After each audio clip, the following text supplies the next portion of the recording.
You're listening to Head Voice, bringing you inside the minds of the best in contemporary a cappella.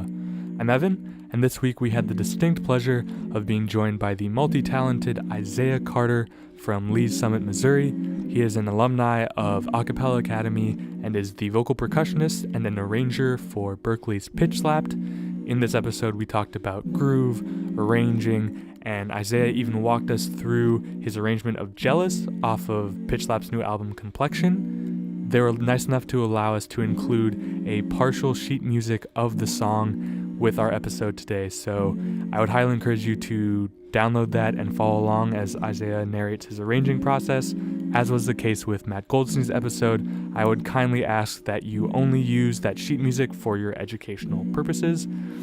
Speaking of educational purposes, any references made during the episode can be found in the show notes. If you have a second to review us on iTunes or like us on Facebook, that would be amazing. This is a really fun episode, so I'm not going to waste your time anymore. Please enjoy this week's episode of Head Voice. So, hi Isaiah, thank you for coming and joining us for an episode of Head Voice. We're super excited to have you on. You'll be our second Pitch Slapped episode, so that's pretty fun. Oh my gosh.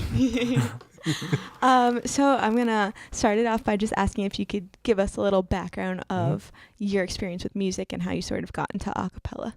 Okay, it's really interesting. So it's actually kind of a semi-long story, but not really. My second semester of my junior year of high school, my choir teacher, Mrs. Krinke, insisted that I join choir because she heard me singing something later in the musical last year, and she spent the entire first semester of my junior year hounding me, saying, "You need to sign up for choir. Have you signed up for choir yet?" Isaiah, why haven't you signed up for choir? So eventually I did, because I'm like, why not? This sing is pretty cool, and chorus is pretty cool. So then I got into my concert choir and eventually my chamber choir for my senior year, and it was in my choir rehearsal, in chamber choir rehearsal, that I heard my first cover of Pentatonics, or the first cover that Pentatonics had done that I had heard, was just Carol of the Bells.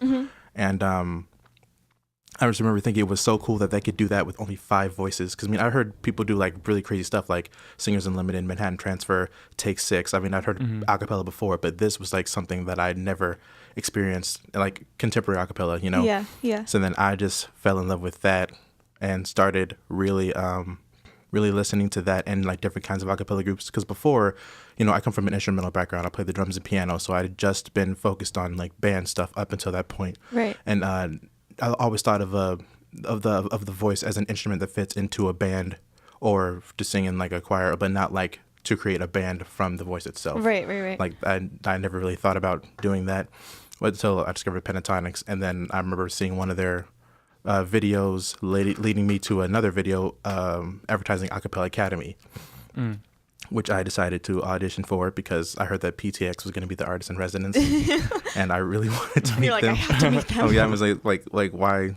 I have to. So I auditioned as a beatboxer because I looked at Pentatonics and I said, well, I can't sing like the 3 of them, and my voice isn't as low as that guy, so the only thing I could possibly be able to maybe replicate is what the beatbox is doing.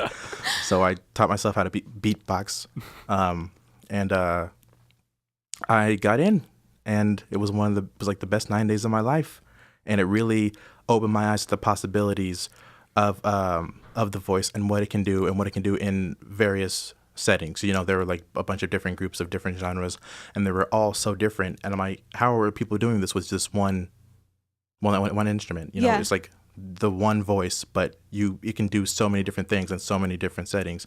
And it was just the possibility to me was really attractive. And then I started, trying to arrange stuff, sort of getting my feet wet in a sense, because Ben and Rob and Tracy and all these other people who had been doing this for a while, they were telling us about how they went about doing this sort of thing. Yeah. And I thought it was really interesting. I thought that if anybody should be trying to at least attempt to arrange for voices, it should be someone who had just discovered a newfound appreciation for them. Yeah. So I began dabbling in that for a little bit until I got to Berklee, when I discovered Pitch Slapped, and that was my first full length arrangement, was doing an arrangement for them. And then since then I've just been growing, and like I've gotten so deep into it, like I almost do nothing else. Which has been a really interesting experience, seeing how my musical aesthetic and my musical taste have changed since I decided to sign up for choir in high school, and how everything has sort of shifted in my life to like I've almost entirely shifted my focus from instrumental music to vocal music. I mean, obviously I'm still focusing on instrumental music because I'm a film scoring major, so I have to do that. But like just exploring like this other realm of music that I didn't even know was like that big. Yeah. Totally. I think it's fun. I'm not, I don't mean to put myself on your level whatsoever, but my experience was just very similar of like, I came from an instrumental background and then got into choirs my senior year. And then now in my life, I'm kind of transitioning to mostly focusing on vocal music, obviously, because we have a podcast about it. But so like, we did some like digging through your Facebook and YouTube videos and stuff, and so we came up upon some like you did like a pentatonics kind of medley thing earlier on, and you have like a lot of videos where you will cover Kevin's parts from PTX stuff. Oh my god! So, the good stuff. Honestly, for the age that you did that at, it's pretty incredible. Yeah, it's pretty impressive.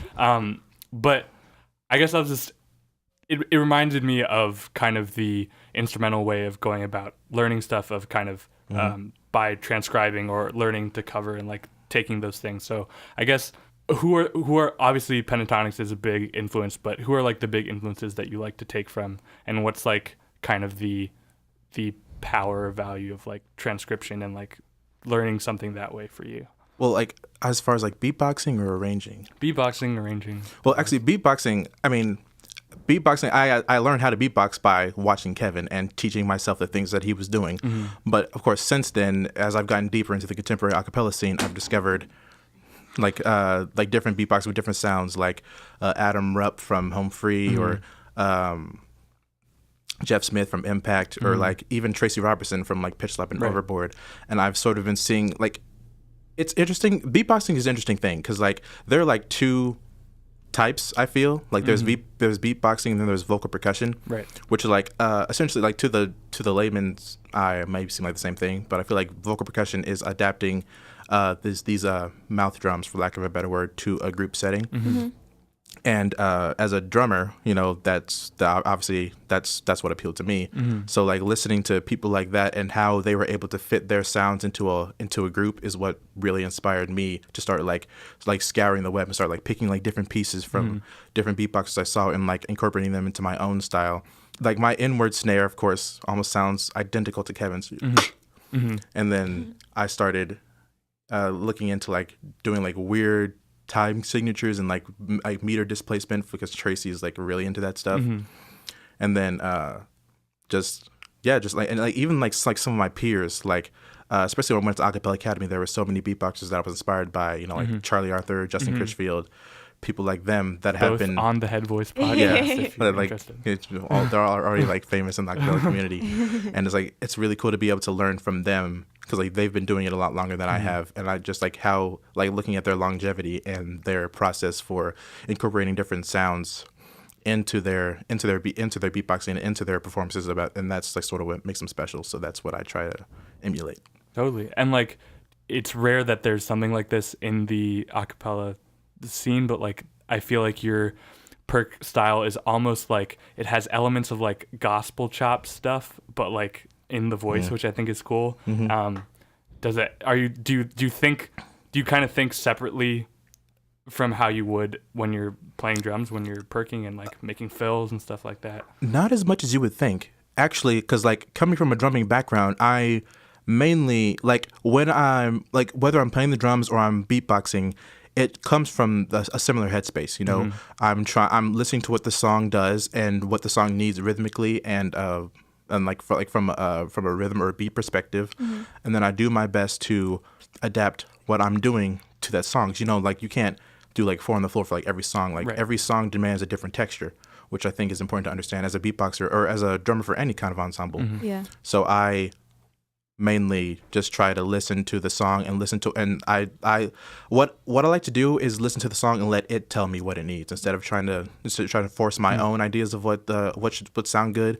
I just listen, and whatever feels natural, that's what I'll start doing. Like if I was like to do like a songo or everything, like I wouldn't do it the same way as if I were to do like a rock or jazz or pop or any of that stuff, or Latin. I would just listen to the groove and what the song is giving me, and then just do what it tells me to do.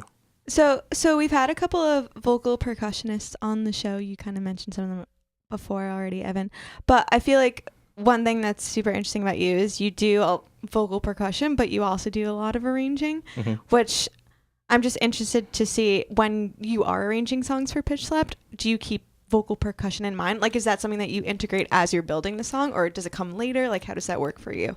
I mean, for me, yeah, that's the thing. I arrange based on what would be, if there are drums in the songs, obviously there's some they don't require drums, like Jelly or something like that. But if I'm arranging the song that has beatboxing in it, I arrange it based on how I would beatbox a song. Well, I mean, especially if I'm going to be in the ensemble. Yeah. So I always think about like if I'm listening to a song, I think about what groove I would put, and then I sort of build the arrangement around that. Yeah. Like when I did Back Pocket, like I was sort of going for like a funky, almost like boy bandish, old 80s Motown vibe kind of thing. Right. And then I thought about like what I've heard like people like Bernard Purdie or any of these other like Motown drummers do, and then what I would do if I were in the situation, and then that's where like the arrangement sort of spring up from. So like my vocal percussion is actually sort of what I start with. Okay. When it comes to like arranging, I always try to go off of groove first, because that's what's gonna want to make people move. Right. Yeah. So when you're building out a rhythm section, so you have the drums in mind, and then when you're thinking bass, are you just kind of thinking in your head, this is what a bass player would do, or you're just kind of singing to yourself what it would be? I remember when I was talking to Charlie a couple years ago, and he told me, listening to my arrangements, that he said I arrange like I'm arranging for a band, but just using voices in place of that. And I thought it was really interesting to say, because that's what I do. I arrange as if I try to arrange as if I have a drum or some drums, guitar, bass, horns, keys, and I try to sort of like layer the voices in such a way that it sounds like a full band. So like when I'm doing like rhythm section stuff, I am thinking about like not just dums and slides, like what would a bass player do to be locking with the drummer? Because those are like the heart and soul of the band. If those aren't locking, then nothing's gonna feel right. So I do often try to come up with things that I think the drummer and the bass player, or the beatboxer and the bass singer are going to be doing to complement each other, so that they can build the foundation upon which the rest of the arrangement like sort of flows. I like to think of it as like a glass of water. You have the glass, which is the structure, of course. But then all the wavy stuff, all the cool stuff, that's the water. That's all flowing inside, and you can shake the glass, and like water does whatever it wants to. But it stays in the glass. And that's how I think of arranging. Like, you can do as much as you want as long as it stays within the structure. Yeah, that makes sense. That's a good philosophy. Yeah. We were kind of talking about how with pitch slap stuff, there's obviously a degree of complexity that just like isn't really in a lot of other collegiate a cappella, much less professional a cappella. And we've talked to other arrangers on the show too, like people that have arranged for erasers or whatever, but like I mean no disrespect when I say like they have some crazier chords and stuff, but it doesn't really touch what pitch slap does. I think in large part because of the singers that you're equipped with, you're able to do certain things. So I guess I was just wondering, when you're going through a song, there's obviously moments where there's a chord that you've picked, and that's the chord that everybody's singing. So how do you make sure that that everybody has a line that's singable, and that there's a flow to all the parts without it just feeling like you're at a piano just like plunking down chords? Then that's something that I've sort of been trying to work on myself, is arranging horizontally rather than arranging vertically. Like arranging based upon lines and what feels natural for the voice to sing, rather than what I would do if I was like sitting at a keyboard. Because I mean, obviously, like what's going to sound good on a keyboard is going to sound different in a human voice, jumping all over the place. Right. So like that was what drove most of my arrangements in the past, is thinking about, I think it's like a sort of like a seashell necklace. Here, I heard go with the metaphors again, but it's like each shell or each bead is like really pretty. Those are the moments, and then the thread is like the arrangement. And that's what connects the moments to form the necklace. So like I'm always trying to think about what I can do to make sure that everything's cohesive and that everything is moving forward and not just up and down. So I feel like, you have 4 arrangements that are on the Complexion album. Yes. And you also did an arrangement of Bad Blood for, what was the group again for that? For CSUN, Acasola. Acasola. So I feel like listening through them all, there's definitely similar tones and similar vibes between them all. So how would you sort of characterize like the Isaiah style? Is there anything that like you lean more towards when you're arranging, or any particular moments that you're kind of like, I just love this and I want to integrate this into everything? That's a loaded question. I feel like as far as I'm concerned, it's like I do try to arrange as if I'm arranging for a band, but just putting it with vocals, because like that's the cool thing about a cappella, is that it's supposed to sound like a band and that's not using instruments. Right. So like I try to stray away from like the, I guess, sort of like wall of sound thing that some other people like might do, just because like there's so much of that out already that like no one needs one more of those. Yeah. So like I always try. I try to make it so that when you're listening through the arrangement, you hear something new every time. So like there are things that are happening in the background, like even behind the soloist, that you might not even that you're aware are occurring, but you might not know unless you go back and actually listen for it. Yeah. So then it's like listening to a new arrangement like 3 or 4 times, and like that then it takes longer for it to get old, you know? Right. So like especially when I was doing Bad Blood, I was the artist that was originally performed by Neo, she has like this sort of like really stripped back 90s R&B slow groovy vibe in that song, and that's what I was trying to capture in the song, like really warm velvety chords, a simple beat that left room for the ensemble to sort of like breathe, which is like what she does in the song. And like just my personal thing, I always like to put like quotes from other songs, like I put a quote from Bad Blood by Taylor Swift in that song just because I was being goofy. It works though. Yeah, so like that's sort of like that's sort of like my, I guess, main method, is taking a song and making sure that the ensemble can move and that it can breathe and that it feels good. Yeah. You know, like that doesn't necessarily mean like does it groove well or whatever. I mean, that's a big part of it, but like what does this song need to deliver? Right. So like for a song like Bad Blood, it needs to have that sort of thing. It needs to have that sort of like deep, resonant, like you're sort of like, it's like you're on a boat and it's just sort of rocking in the waves, as opposed to something like expensive. It needs to be driving, it needs to be bright, it needs to be poppy and everything. Right. So like but I do tend to, just because I go to Berklee, I do tend to fall more on, I guess, of the jazzier side of things. Like usually I won't have the root in the chord other than the bass, and then everyone else is a tension or something like that. Then that's just how I do it. Cool. Well, speaking of how you do it, we wanted to kind of go through one of your arrangements with you, which is Jealous off of Complexion. So would you mind like setting it up before we actually listen to it, of just kind of like what your general process was, because you weren't even in the group when you arranged it. So that's true. An interesting thing. Yeah. Okay. So like Jealous was, of course, the first collegiate a cappella arrangement I ever did. I got to Berklee in 2015.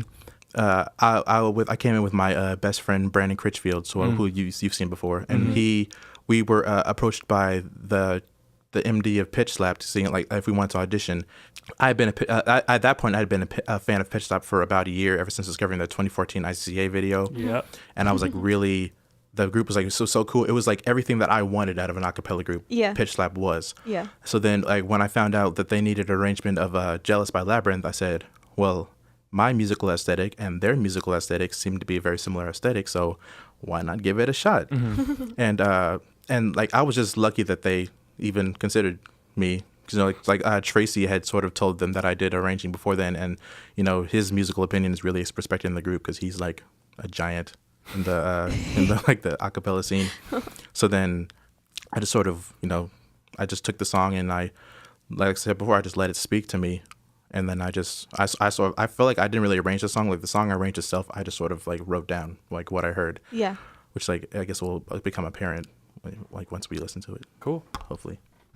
I'm jealous of the rain that falls upon your skin.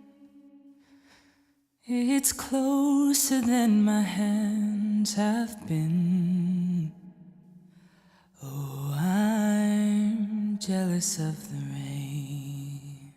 So for like this first part, this was weird. When I was arranging Jealous, like I heard Rachel's voice in my head, which is like I guess it's like fate or destiny, something like that. But I just remember thinking, I want this song to start completely a cappella, like even without any additional harmony. Mm-hmm. I knew I wanted Rachel to be singing it by herself in the beginning. I wanted her to be the introduction into the emotion of the song. I wanted people to know that she was telling a story. Right. So then that was sort of the exposition before the rest of the group came in. So you were already familiar with her style and her message before you even heard anything else. Yeah.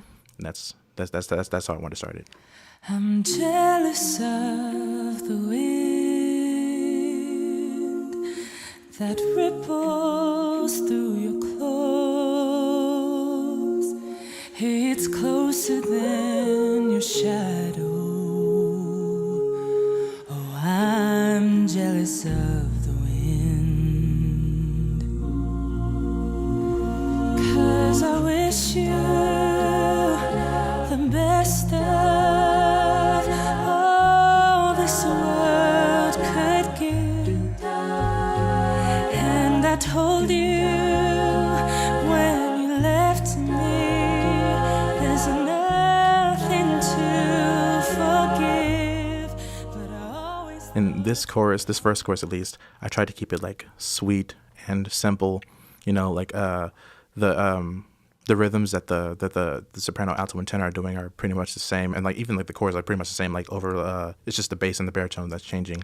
Because I wanted to, I always like to keep, I always like to keep things fresh in my arrangements. I don't want to put all my tricks in like all up front. Mm. It's like I tried to be conservative with the beginning, because at this point I still wanted. This is like I would think of all my arrangements like a story arc, and like this is like sort of this is like still the exposition. Like you're just being introduced to the characters, you're just being introduced to the setting. Like now you sort of know like what the song is doing. Like it's very slow, it's very sweet.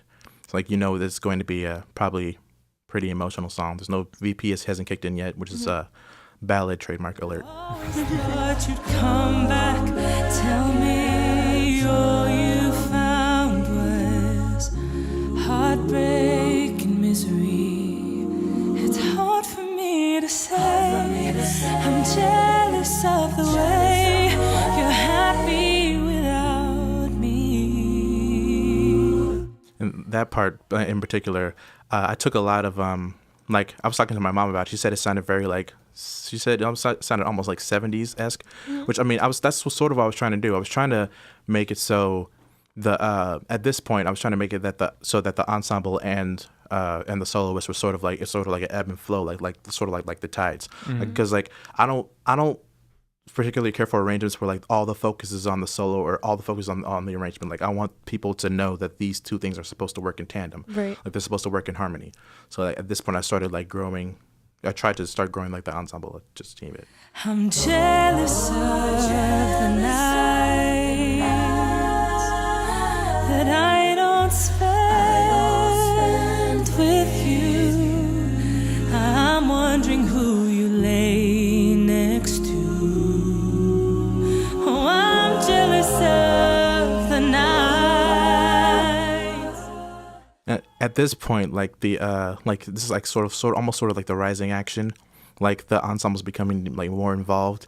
There's a gospel artist I used to listen to when I was younger named Kirk Franklin, and he always used to do like a bunch of this kind of stuff like with his choir. Like he would have like these really dark, somber chords, especially like the like building like the minor major chord like it did with the F sharp and the A, and then the C sharp and then the F.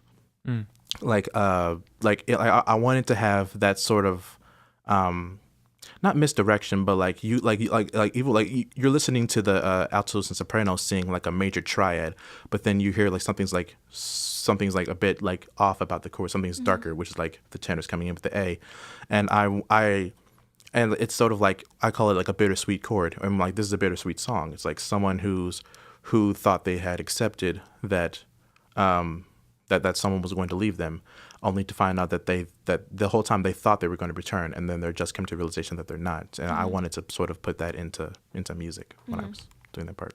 And I'm jealous of the love that wasn't here, gone for someone else to share.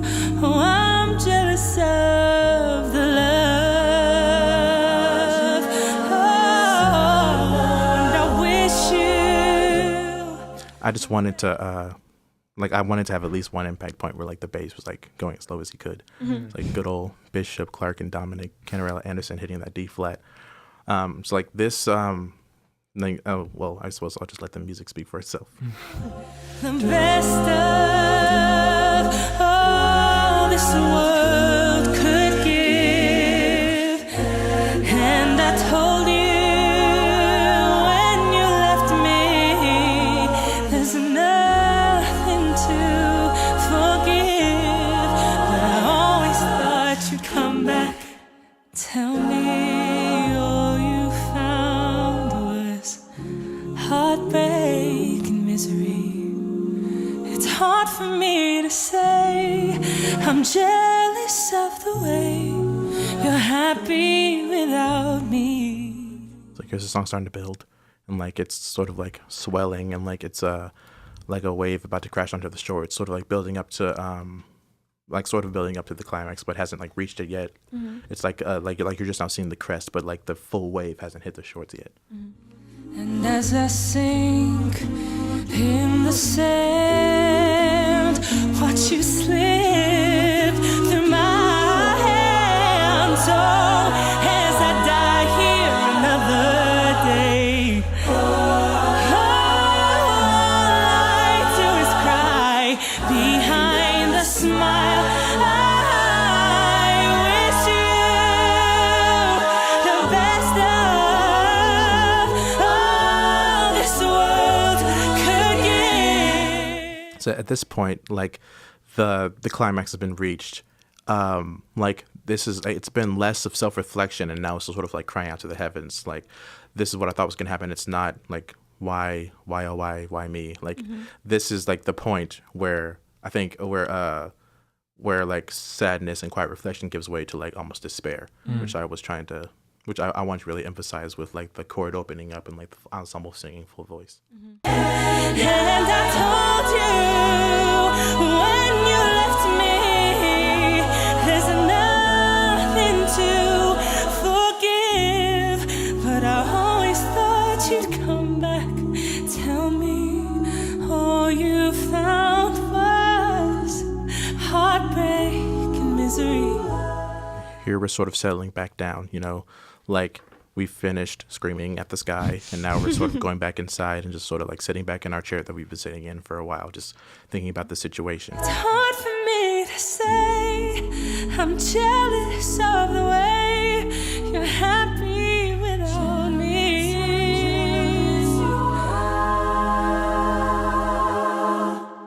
There's no reason for that chord other than I thought it sounded cool, and it just came to me in the moment.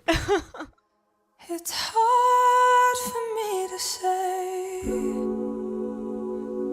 I'm jealous of the way you're happy without.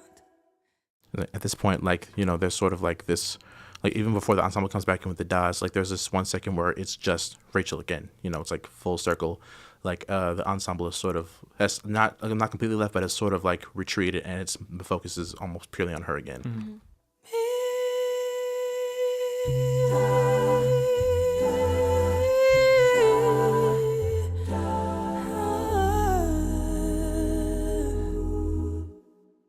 Yeah, that's great. Awesome. That Yeah, was that such was a so good cool. experience listening to it.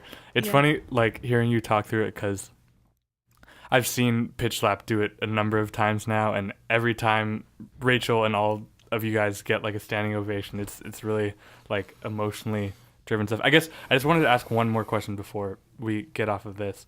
Like that one, especially when you see it live and you hear it, it is very much, there's a harmony between the solo and the background parts, but it's like, you know, it's very much Rachel's solo. So how do you like, because there's things that she does that I'm sure that you didn't plan for her to exactly do in terms of like riffs and stuff. So how do you like make sure that like the moments gel like before you actually hear her do the thing? Do you know what I mean? Well, I mean, there's not much I can tell Rachel to do because, you know, like this, she at least 50% of the way of why the song is as powerful as it is because she's singing it, you know, like I made the arrangement, but she like breathed music into the into the notes and like the ink and everything. So, but like I tried, like when I was arranging, I tried to leave room for her to do what she needed to do because I wanted Rachel to be able to have the freedom to tell the story that she wanted to tell without having to worry about the ensemble clashing with her. So like I mean like even, as much as I say I want the soloist and the ensemble to gel, there's those little soloists is still the front person. It's ultimately them that the audience is going to be listening to most of the time. And like the ensemble's there to augment what they are doing. Right. So like I think like as far as Rachel does, I think Rachel's a very intelligent musician. So I think she knew like sort of what I was going for with like the song, and then she sort of took that and said, I'm going to do what I want to do, but I know how things are supposed to work in this arrangement, so I'm going to like sort of make a compromise. I think it turned into something really beautiful. I would agree. Yeah, I would agree with that too. Thank you so much for talking through that too, because that was an awesome experience. And I feel like you were just talking about earlier how you have a lot of theory background and that kind of influences some things that you do, but also when you were talking through it, it's clear that it was a very thematic process and the story was super important as you were crafting it. So I think that's really important when you're arranging a cappella music. Oh yeah, like there's like you can make something technically perfect and add all the bells and whistles, but if people don't feel anything, then what's the point? Exactly. Like so, and then that was my challenge with Jealous, to make sure that my like my sentimental side, my hopeless romantic side, and my theory nerd side were not overshadowing each other. Because I see my theory skills and like my knowledge of harmony as a tool to convey exactly what I want. Like I remember I was listening to Erin's podcast, and she said that like all the harmony and stuff was just like a way like you're learning all that way, like all those things to sort of convey. So you had the tools to convey like what you wanted to convey. So like you get across your ideas. Right. And I mean I think that's what I try to do. That's what I took to heart, is that my knowledge of chords and everything is just, you know, my tools, and that I am just using them to, you know, create emotion. Right, which I think you did very well. Well, thank you. So unfortunately, we're nearing the end of this episode. But two questions that we like to ask our guests are, what is one trend in the a cappella sphere that you are excited by? And then also, what is next on the agenda for you?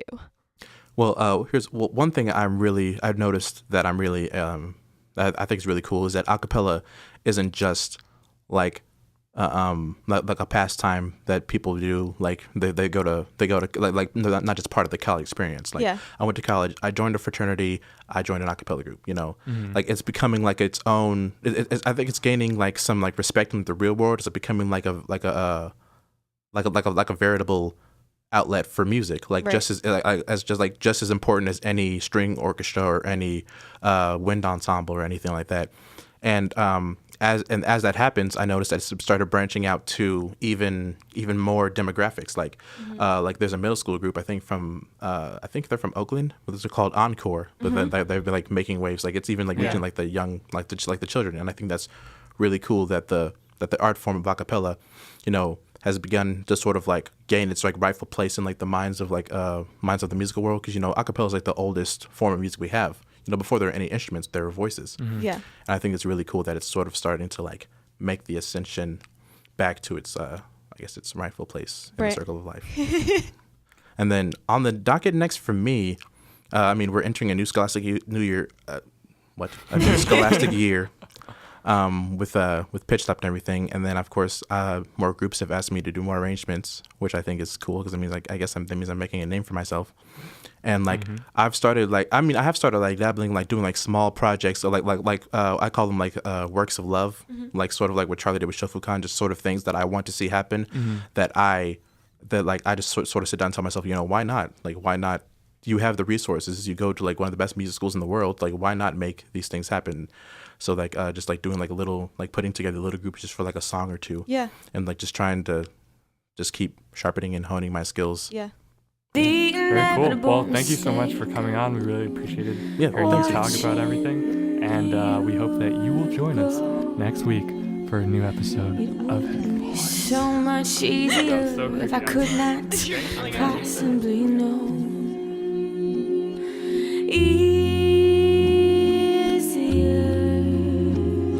without you. Easier without you. Ooh, easier without you.